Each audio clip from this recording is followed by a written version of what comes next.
Hey, everybody. Happy Thanksgiving and welcome into the Volquest Mailbag Podcast, volquest.com, and on the Volquest YouTube channel. Like this video and please subscribe if you haven't already. $10 at volquest.com until kickoff 2023. $10 until kickoff. So go ahead if you haven't already and take advantage of that deal. We've got a ton of questions. We asked to get them early this week, and so you guys came through. Let's go ahead and jump into it.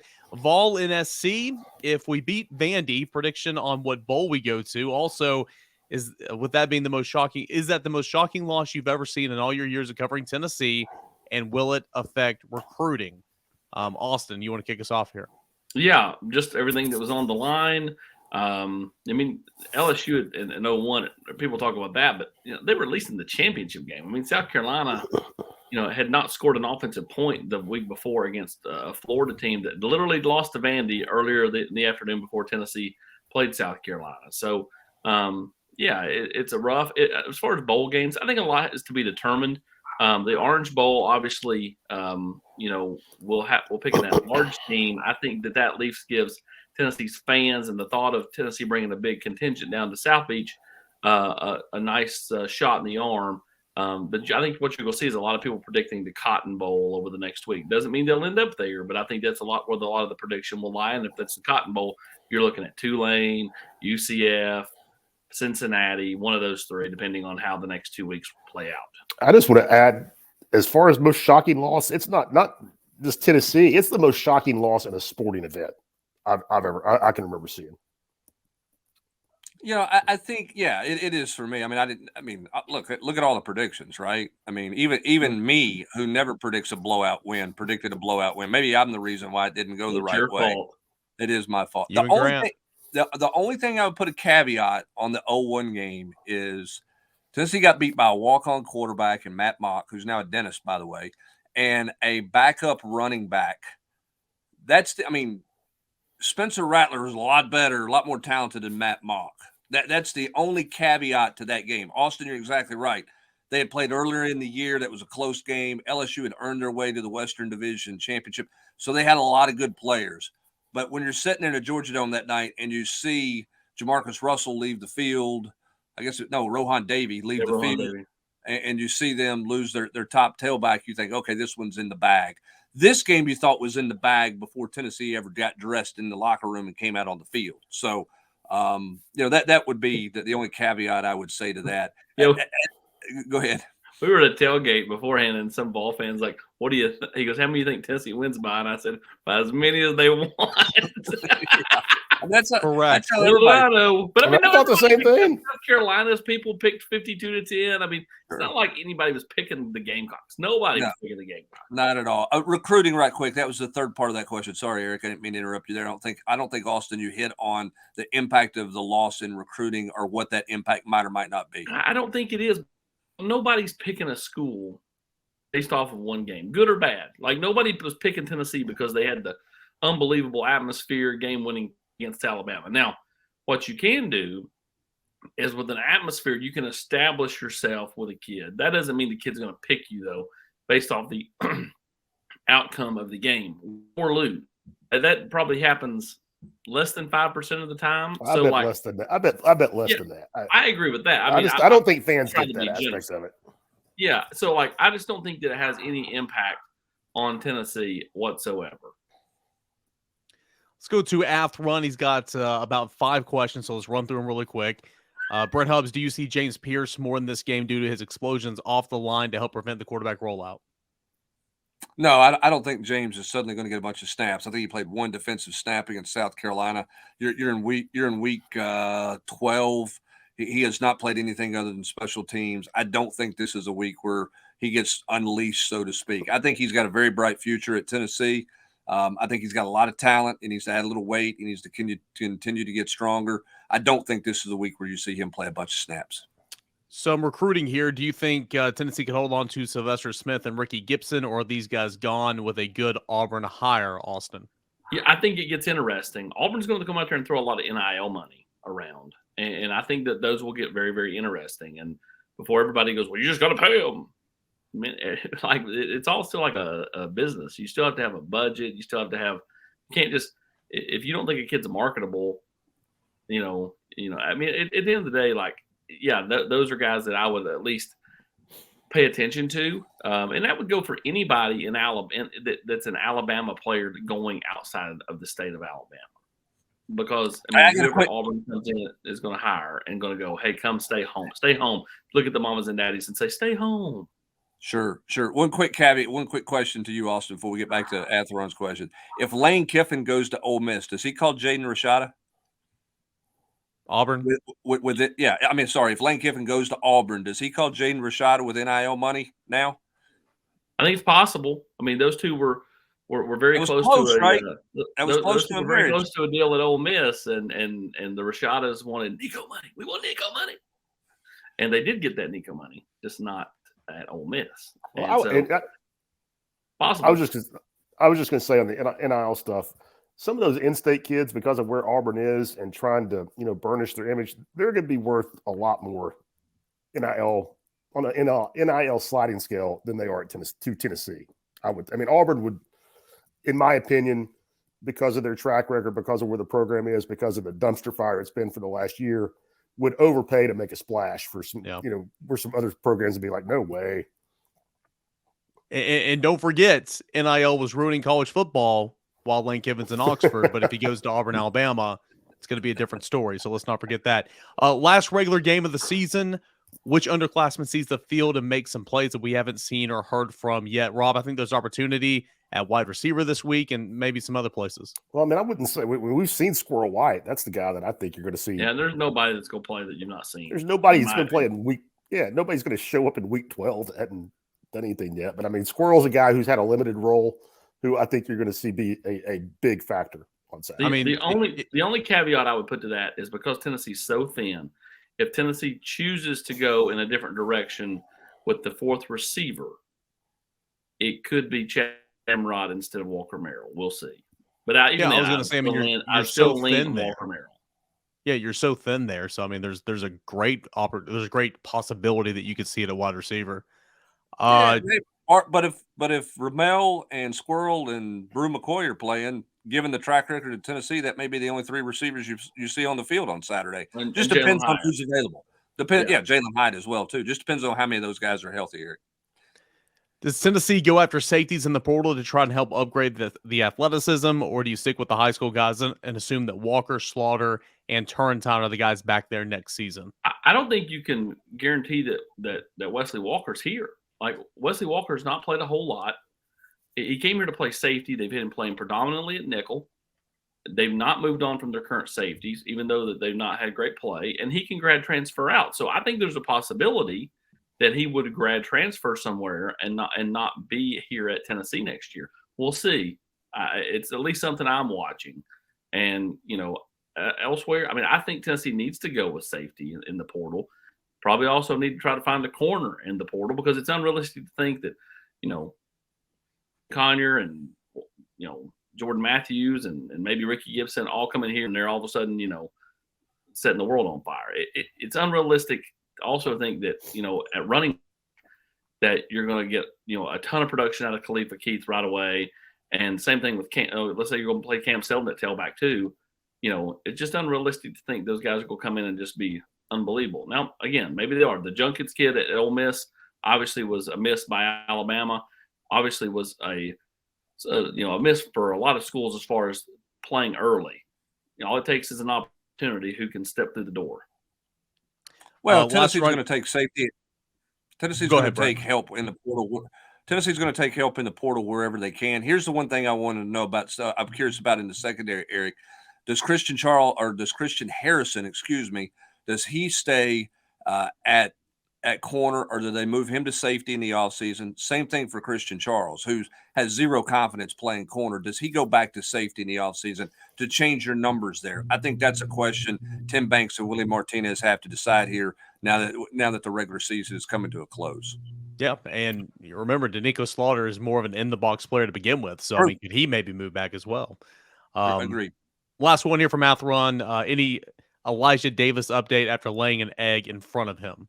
No, I mean, I've not talked to him, and I've reached out to him, not heard back. But I mean, I don't think that is going to, I don't think Tennessee's performance will have an effect on Tennessee. Now, could South Carolina's performance, him being a South Carolina kid, even though he's at the Mississippi JUCO, act on him? Sure.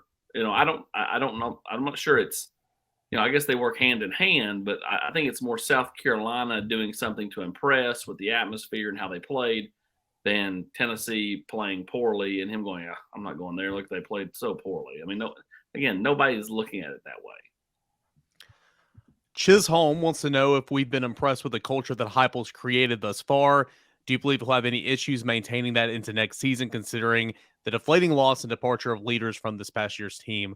Rob, if you want to start on this one. I'm sorry, EC, you might have repeat that.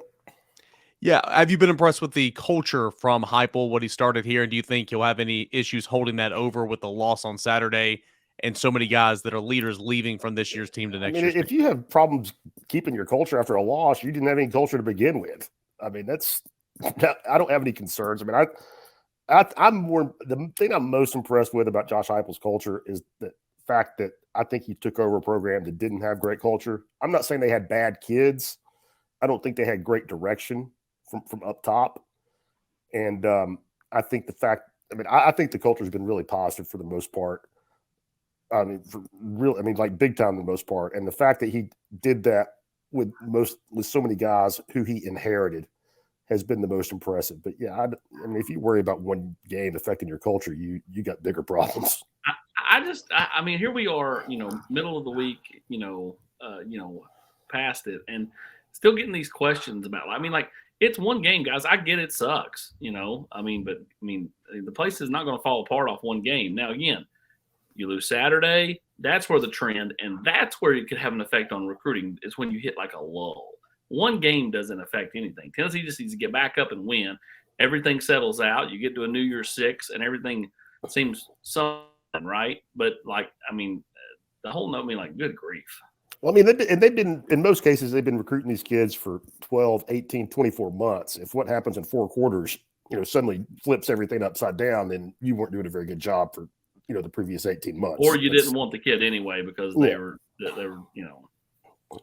I think moving forward, some leaders have to emerge, because I think you're losing some real leadership when you talk about Hendon Hooker and you talk about some of the seniors that you had. I think Matthew Butler was a great leader a year ago for that defense, particularly the defensive line. That defensive line's played well this year because Amari Thomas has led and guys have developed. They'll have to develop. There's a natural progression in there that has to take place. And I get the angst, man. I mean, look, Tennessee was on the doorstep of going to the college football playoff. They were a 3-touchdown favorite to do that. Fans aren't going to get over that one in 48 hours or 72 hours. I agree. They're going to be talking about this one in May. We're going to get mailback questions about that game in May. They'll be talking about this one 20 years from now. Sure. Yeah. I agree with you. I'm just saying, but the whole culture. It's not losing culture after one game. Yeah, it's not the death blow to it's horrible for fans, and I totally get that. But it's not the death blow to the program that so many people want to. You don't think that these players are upset? They know what they lost Saturday. They're very cognizant of what they lost Saturday, and so it is what it is. You got to move on from it. It's easier for them to move on, I think, as players than it is for fans, because fans, after 15 years of bad, were getting to crow all year long, and then you lose again. If you just say, okay, Tennessee lost to Alabama and they beat South Carolina and they're 9-2 into Vanderbilt, everybody is like, wow, we beat LSU on the road, we beat Florida, big step in year 2. It's the chain and series of how they won and lost that these fans will never get over, and I understand it. I get it. I totally get it. And on the leadership, I mean, I think I'm with Hubbard. They're losing some strong leaders. Flip side, I think they're probably losing some guys that they're not going to be sorry to head out the door. Yeah, I think that's probably always the case. By the way, you hope in the 6-3 or 7-2 schedule, South Carolina's not on a regular basis, because Williams-Brice Stadium's not been kind. You go back to 92, that Halloween loss cost you a trip to the SEC championship game. You look at what happened Saturday night. You look at what happened in 2016 when Butch Jones took a team over there with a chance to win the East. So I'm not sure anybody's interested in going over there and playing with anything on the line, because Tennessee's not delivered over there when they've had 3 different opportunities to either go win the East and get the championship game, or in this case, to put themselves in college football playoff, Eric. Let's go to Sam Smith, 2233. Brent, you can take this one. Is Jeremy Banks on track to play this week? Yeah, I mean, what is it? This runs, I mean, we're on Thanksgiving. I mean, yeah, I mean, but again, that's on Jeremy Banks. And that's all. It's on Jeremy Banks to take care of himself and do everything he's supposed to do up until the bus heads to the stadium on Saturday. And if Jeremy Banks does what he needs to do, he's going to play on Saturday. The only one that can control that's Jeremy Banks. He was on track to play last week, even though he had missed practice on Monday. Now, I think he was going to have to miss a quarter, maybe even a half. But he was on track to play then, and then had the other events spiral out of control, and they were left with no choice. I mean, it is what it is. Let's go to Zeusify. Any new or surprise recruit names to watch for early signing day? No, man. Like the names. I mean, like I have beat the bushes with people over on campus. Like it's strange. I mean, like there's just it's Elijah Davis, obviously David Hobbs, Khalifa Keith. To come off the board last Sunday. There's just not a lot of names out there. I think Tennessee's going to try to go heavy in the portal, and then maybe we'll see who is available for that second signing period in February. Who kind of emerges then, but it's not a whole lot. And some of those names, the Smith Snowdens and big offensive linemen out of California. At this point, I don't see any of those people visiting. And, Stanton Ramil seems to have went really, really quiet. And at this point, I would say he's staying with Michigan State as of, Thanksgiving Day. Yeah, and Ramil's done that before. Like, he'll go quiet. And Pemba's one that, again, I don't believe he's told Georgia officially he's in. They feel uber confident. But I've talked to people down in Athens and in the state of Georgia. They maintain that he's never said, I'm officially in to the staff. Now, I think he may have told some recruits that he was planning on coming, but he's never told the staff that he was coming. And so, and he still talks to Tennessee a good amount, and so does the family. But I'm just kind of laying out where I'm at. I would still lean Georgia, but I don't think you can just slam the door. Let's go to Vols for Life. Rob, you can take this one. Should we be concerned about Heupel's ability to win games on the road? Out of the 16 losses as a coach, looks like the majority of his losses are on the road, 9 if I'm adding correctly, and that's not including bowl losses. I would assume this is also, back at UCF as well. I mean, I don't have the numbers in front of me, but don't most head coaches have more losses on the road than they do at home? I mean, it's harder to win on the road, so I would say no. I mean, look at Nick. How many times has he lost to Bryant Denny over the years? Yeah. When he's lost at LSU. He's lost at Auburn. He lost at South Carolina. He's lost at Mississippi State. He's lost at Ole Miss. He lost here this year. That's he where lost he at A&M. Yeah, I mean, A&M last year, 100%. Like that's the way it works. Like you're supposed to win your games at home. And here's the thing too, and this is a little bit of a tangent off to the side, but I love when Hope gets on a tangent. I think one thing that probably has been lost because Coach Heupel said all the right things at the press conference about, dealing with being the ranked number one and all of those types of things, right? He's spoken about, you got to be transparent about it. You got to go with it. And I think that is the right way to go. There still is something about being on that stage for the first time and going from being, the hunted or going from being the hunter to the hunted. I mean, Rob, when Bruce Pearl beat Memphis and got Tennessee to number 1 in the country in the AP poll, it lasted 6 days? 2 days. 2 days, and I guess the new poll didn't come out, but they lost 48. They lost 72 hours later at Vanderbilt, so they had it a week. Right, and so I think for players, and I think even for Coach Heupel and those, I mean, sometimes you don't want to say this because I'm not making any excuses for them. They laid an egg, but that's virgin territory to be in, right? To go into somebody's stadium and they're at a fever pitch because you're in town, because you're there as a team. I mean, that's not been the case. Alabama didn't give 2 rats rear ends that Tennessee was in town last year. Didn't matter to them. Sanford Stadium is a big deal because the number 1 ranked team was coming to town, right? That was, and so you have to learn how to do that a little bit. I don't think Tennessee handled that very well, right? They played well at LSU on the road, didn't they? I mean, they rallied for a win on the road at Pittsburgh. Once they got the number one ranking and became in the spotlight of everybody, they didn't play well at Georgia. They didn't handle that environment well. And then mentally, they weren't locked in and ready to play the way they needed to be at South Carolina because, you hear players talking about, well, maybe they weren't locked in or you thought South Carolina was going to lay down. South Carolina was at a fever pitch because that team was in town. They had the opportunity. It was their Super Bowl. They had the opportunity to knock a team out of the playoffs. They were ready to go, and Tennessee wasn't. And it's a different mindset. You got to learn how to be the hunted and not just the hunter. Sometimes. Hubbard, I think you could even extend it to what we saw from Tennessee baseball last year. They had a great year the year before, but that kind of came out of nowhere. And then they spent all last year as top, the king of the hill, and then when it was right there at the end of the year with everything in front of them, kind of same thing. Let's move on now to Nashville Vol 615. This is a Brent Hubbs question. Does potential this week? Say what? Not 6:15 this week. No, it's 615. I got practice last week with like 4 of them. Does the potential of rain on Saturday actually help Tennessee playing its mobile quarterback? Does it help? Does it help what? Does it help with the potential of playing against a mobile quarterback? Tennessee just got, as Byron Young said, their eyes have to be better. Tennessee, you talk about weather and all this other rain, stuff. Yeah.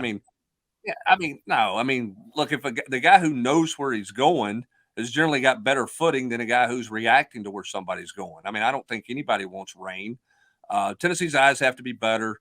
They have to close. They have to play the alleys better. They have to play angles much better at the linebacker position and the safety position than they did against South Carolina.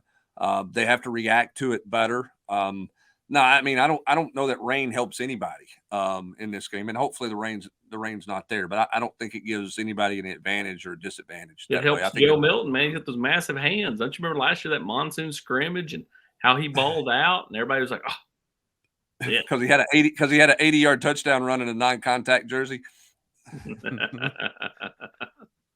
Hard Hat Vol, and this is for UAP, he says, obviously understand it depends on transfers out, graduation, early entrance to the NFL, but roughly transfer portal, kind of what's that number there, would you assume? I don't know. Everybody wants a number. It's not a. Well, you said at least 5 before. Yeah, correct. I just think ultimately it boils down to how many people leave your program. If you have enough leave, you could take 10, could be more than that. I just think, how much do you want to play in those waters? Obviously, Tennessee feels like they're going to play in those waters in some form or fashion, but the fact that they're just not recruiting a whole lot of high school kids, and part of that is the numbers. They don't, right now they're trying to look at and project who may leave, but there's no guarantee somebody will leave. I just think right now you're looking at 5 minimum, and then, we'll see who all departs and who all stays. Rob, the interesting thing is they need probably 2 tight ends. Yep. An offensive tackle wouldn't hurt. Nope. A running back, okay. Potentially, probably corner, not going to have room there. A safety, a corner, an edge linebacker. guy who can be quarterback. A linebacker who can play in space, right, Rob? Edge and DB would be at the top of my list. Tight end, you got to go get at least 1 tight end. Right. Okay, I think you got to have 2. And where are you with the place kicker? How comfortable are you with the place kicker with Chase McGrath leaving? Do you feel like you're good there and you're good to go, or do you feel like you got to go get help there? You can talk yourself, as Austin said, and that's my point. You can talk yourself into a dozen pretty quickly, or 10 pretty quickly. And I just don't know if they're going to have enough room for that. Well, and all those transfers, they require NIL deals. So most of them do. The good ones do. And where are you at with that? Recruits coming in, you've got current roster, then you add in. I'm kind of fascinated to see kind of where Tennessee goes with some of this stuff. I bet space will not be a problem. Would be my guess, because I don't disagree. Potential departures. This place though has had. I know they had a bunch when Jeremy left, but on the whole, the last few years, it's not been as bad as other places. I think you could. My point being, I think you might see some guys that are encouraged to look around. Several. I don't disagree. Yeah, but again, Austin makes a good point, Eric. When you talk to a transfer in the portal, one of the early questions that guy is, "What do you got for me? Big What time. do you got for me? What's your interest in me?" That's. I mean, that may be. I think going off on a hover tangent. I think it's even more so in basketball because that one guy can make such a big difference. As opposed, when he's one of 7 or 8 guys in your rotation, as opposed to one of 44 in your 2 deep. Yep. I mean, some of the numbers out there for basketball transfers are absurd.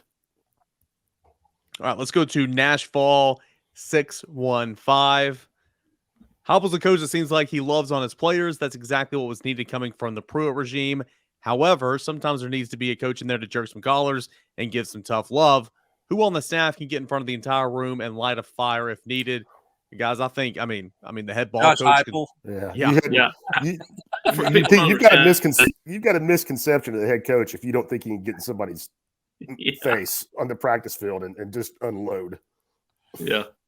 He may love you up after practice, but he will crawl right up in you on the field. Kind of on that note, you guys were just talking about in terms of early departures. Vol Topper chimes in and says, looking at the chat, he's talking to me here. It seemed like you mentioned the possibility of Darnell Wright that could come back.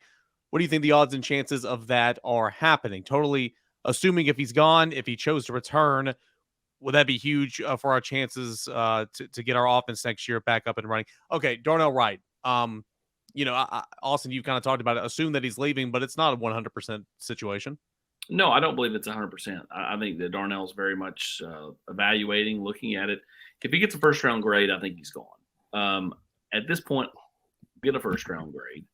I think you're looking at second or third, and and we'll see. I think a lot of that depends on how Darnell feels. I think Darnell really likes Glenn Ellerby a lot. He trusts Glenn Ellerby. I think Darnell, as a freshly turned 21-year-old just a couple months ago, he could play all of next year and be a 5-year starter here and only be 22, get drafted at 22, and would not turn 23 until he is in camp in August with the NFL team that following year. So I don't think it's some lock, stock, and barrel that he's gone. I think there's a possibility Darnell Wright could return. AP, if he gets a second or third round grade, I'll pay for me and you to play a round of golf at Oscars that he's gone. He'll be out. Oscar, maybe so. On me, AP, cart included. Cart included. Big Balls Energy. How appealing will it be for defensive players in the portal? How is playing alongside an offensive tempo perceived by defensive transfers and recruits? Is it a selling point or is it an obstacle? I don't think kids think that way. I don't either. I don't think a kid's looking at his top 5 schools going, I don't know if I want to play defense there because the offense plays up tempo. I think they're looking for who's my position coach, who can develop me. What's my deal? What's my opportunity to get on the field early, and what's my deal? I think that's where it starts. I bet if you go over there and talk to anybody, you talk to Joshua Joseph, it never entered his mind that Tennessee played an up-tempo offense. Josh, what's the average snap that a defensive lineman is playing at Clemson versus what they're playing at Tennessee? Yeah, no clue.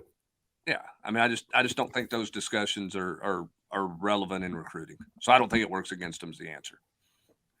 Brandon _SV. Do you think Tennessee's closing the talent gap with this year's recruiting class, or is the talent gap widening? No one, being out recruited, 5th best in the SEC class, not in the top 10 overall. On the other hand, no top teams aren't improving; they're just reloading. What are your thoughts on the talent gap in the SEC with Tennessee's recruiting class right now? I don't want to say they're widening it. I wouldn't say Tennessee's really closing it either. I think it's, I think that where they're closing it is at the quarterback position because especially if he is who everybody thinks he is, that's when you really take off. We've seen what a good quarterback do for a football program, not just here, elsewhere, whether it be in the NFL, college, or high school, and if Nico is who everybody thinks he is, then that closes the gap some, and then they've just got to continue to recruit well, especially on the defensive side of the ball. I thought they did a nice job last year. I think they've done another nice job this year. It's just about getting those guys old enough and experienced enough to matter on the field. Yeah. He also wants to know about the wide receiver and DB rotations this weekend with injuries. We spoke on wide receiver. I mean, DBs, Kamal Haddon and Danico Slaughter, they're probably going to play cornerback. I don't think Brandon Turner should be playing Brent. Your safeties are going to play. I mean, that's about it, right? You are who you are. It's week 12. Yeah. I mean, you didn't pick up anybody off the waiver wire this week, and you're beat up, right? So, I mean, Turnage is not going to be able to go, in my opinion. I think Slaughter will be able to go. So you go Slaughter and Haddon. You got Wright, who might have to play. Christian Charles, but he's struggling right now, big time for sure. I don't think they're comfortable with D. Williams. I don't think they're comfortable with Jordan. You're not going to play Jordan Thomas at safety the last game of the season when you haven't played him all year long. You kind of are what you are, which is why I keep saying, and I've said all this week, you got to get to the quarterback. You got to help your secondary out. You got to get to the quarterback and make him uncomfortable and try to force him into some mistakes. You can't just let him sit back there and pick you apart, because you are what you are in the secondary the last week of the regular season. Roberts 33TN. Has anyone asked Josh Heupel about the field conditions at South Carolina? That's been seen that on social media a lot this week, Brent. Well, I was on the field pregame. Okay, it was not a great track. There were some spots that were bare spots that were painted, had a little sand in them. It's not uncommon. I don't think it was dangerous to play in. I don't think the league should have stepped in and say, hey, we're not playing the game here. We'll reschedule it somewhere else. It wasn't anything like that. Was it a great track? No, their ryegrass either wasn't planted or didn't come in. It was a thin field. It was a shortcut field, but it was not a situation where anybody slipped or felt like it was dangerous or anything like that. It's really unfortunate what happened to Hendon Hooker. But I don't think you can say that. Both teams had to play on it, though. Yeah, I don't think you can say that happened because of the field. I mean, Cedric Tillman took a nasty fall and on a nasty tackle. Had nothing to do with the field. He's very fortunate he didn't get hurt with his knee. But, I mean, it wasn't a great field. It wasn't one of the better fields in the SEC, in terms of conditions. But I would not deem it dangerous. I don't think they backed up a dump truck full of sand to make it slower on Tennessee or any of that kind of stuff. It wasn't a great field. It had a lot of paint on it and it had some sand on it. I've seen that before at other places, though. I've seen worse fields at Kentucky, let's put it that way, before they put in the turf. Uncle Austin wants to know, what player did UT miss on in the transfer portal that would have made a difference this season? He mentions Jared Verse being his choice. That's an obvious one. Unfortunately, Isaiah Nair, his season was cut short way early on. Anybody else that comes to mind that Tennessee missed on that would have made a difference on this year's team? Not for me. I mean, Jared Verse is the most obvious one because he's made an impact at a position where Tennessee's looking for more impact, and that's a rush guy off the edge. Isaiah Nair would have been, I guess, a nice compliment, but I mean, they're the number one scoring offense in the country, so not having Isaiah Nair was not a big deal. Jared Verse, because of his production off the edge, and Tennessee can't get to the quarterback with a four-man rush very often. That would be my biggest miss for Tennessee in the transfer portal that they had a legitimate shot at. All right, just going to get a couple more here. Let's see here. Have you ever seen a player get completely dominated for an entire game and still want to run their mouth as much as Kamal had? I knew there was going to be a Kamal Haddon question in here. This is for anybody. Rob, you want to take this one? I'll just say no. I mean, there maybe has been, but recency lead me to say no. Okay. And let's finish this thing off with, we spoke on this a little bit earlier, but Uptown Ball wants to know more about the players that could move on to the draft, but maybe returns next season. So we spoke on Darnell Wright a little bit. Who were some of those other ones that aren't, have the opportunity, and maybe we assume they're going, but they very well could be back here next season? I mean, Jalen Hyatt's the number one guy you're going to talk to the world. And for me, what kind of draft grade does he have? What do NFL teams think about him? Do they see him as a system guy wonder, or do they see this guy as like, okay, things finally clicked and this is what we can expect for years to come? None of us can answer that question because we're not, an NFL scout. But I think that's something that, he'll get the feedback on. But I would lean to him being gone. But I think there's always the possibility that, if he doesn't get the right draft grade, he could return. And also, where does he go ahead, Rob? I was just going to say, I lean hard toward not even talking about names. I lean hard towards any kid who has the opportunity to go. I mean, like a legit opportunity. Like, yeah, you're no later than a 4th round pick. Gone, in my estimation. I mean, too much injury risk. Start getting paid. Get to the second contract quicker, which is where you really get paid. I mean, people are going to talk about NIL. I think unless you're a real fringe prospect who is, 5th, 6th round, maybe free agent, I think NIL is not going to have a big impact on kids decide to come or go. Yeah, I mean, I think the question with somebody who's a projected 4th round pick that they're going to ask themselves is, if I stay, how much can I really improve my stock? What's the depth look like at my position in the draft? If I stay, how much could I improve my stock for next year to get, can I get it into the upper 2nd round pick or a fringe 1st round pick? How much? And I don't know the answer to that, but I think when you talk about a 4th round pick, late 3rd round pick, I think those discussions are at least on the table to discuss, not NIL money versus. I mean, what you have to understand about NIL, it's not the salary. So I'm getting I've got a 3rd round grade or a 4th round grade. That means you owe me $600,000 if I stay. That's not how it works, because it's not apples to apples that way. But I think if you're in that 4th round category, you got to look and say, how much can I really improve my stock versus not? And there's a lot of factors that go into the ability to improve your stock and go from there. But Rob, you're right. Second contract's a big deal. Again, it depends on your position too, right? I mean, if you're a running back, yeah, you got to go because we know where values are on running backs. But at other positions, I think you at least enter the thought process of potentially returning if you think you can really elevate yourself in a year with the NFL draft. All right, that's all the time we have for here today. Appreciate you guys for getting in all your questions. If we didn't get to yours, do apologize, but we worked through about 30 or so questions here. And we'll be back next week for 2 more editions. Of course, Volquest Podcast on Tuesday, Mailbag on Thursday, Tennessee at Vanderbilt. That's coming up on Saturday, 7:30 Eastern time. We'll be there. Of course, catch up with us on the Journal's Quarters. We'll have complete coverage throughout today, even though it's a holiday. Tomorrow, we'll have the picks in, 10 things I think, lounge, all that good stuff. And, it's a holiday, but we're still going to have content for you up at Volquest.com. $10 until kickoff 2023. Go ahead and take advantage of that deal. Like this video on YouTube, and please subscribe if you haven't already. Support the Volquest.com on the Volquest YouTube page. For Brent Hubbs, Rob Lewis, Austin Price, I am Eric Kane. Appreciate you guys for hanging out with us here today. Happy Thanksgiving, and we will talk to you guys again tomorrow.